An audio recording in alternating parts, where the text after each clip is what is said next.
కృష్ణవేణి. మాది బెల్లంపల్లి, మంచిర్యాల డిస్టిక్. మా పిల్లలకి ఎస్ఎంఏ ప్రాబ్లం ఉందని 3 సంవత్సరాల నుంచి తెలిసింది. బాబుకి, పాపకి ఇద్దరికి ఎస్ఎంఏ ప్రాబ్లం. వీళ్ళకి నెలకి వెళ్ళడానికి ఖర్చులు 3 నెలలకు ఒకసారి చెకప్లకి ఇద్దరికి కలిపి 50,000 అవుతున్నాయి. సంవత్సరానికి పాపకేమో 72, బాబుకేమో 72 లక్షలు, పాపకేమో 92 లక్షలు. మాకైతే పోను రాను వచ్చుడు అటు ఇటు పోవడానికి చాలా ఇబ్బంది అవుతుంది. ఆర్థికంగా ఇప్పటికి చాలా వెట్టి ఉన్నాము. కానీ మాకైతే ఎవరన్నా ఏదన్నా దాతలైనా ఎవరన్నా ఏమైనా సహాయం చేస్తారనుకుంటే మాత్రం ఎవరు ఇంకా ముందుకైతే రావట్లేదు.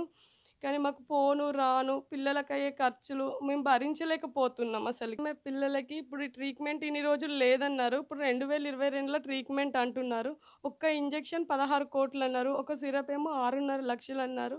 కానీ చాలామంది పిల్లలైతే 18, 17 సంవత్సరాలు అయితే పిల్లలు చనిపోతాళ్ళు. కానీ ఏదో ఒక ట్రీట్మెంట్ గిట్ల ఏదన్నా ఇస్తే మాత్రం పిల్లలకి ఎంతో కొంత అంటే బతకలేకున్నా గానీ వాళ్ళిచ్చి వాళ్ళు నడవడం, వాళ్ళిచ్చి వాళ్ళు అటు ఇటు వాళ్ళ పనులు చేసుకుంటారు అనేసి అంటున్నారు డాక్టర్స్ అయితే.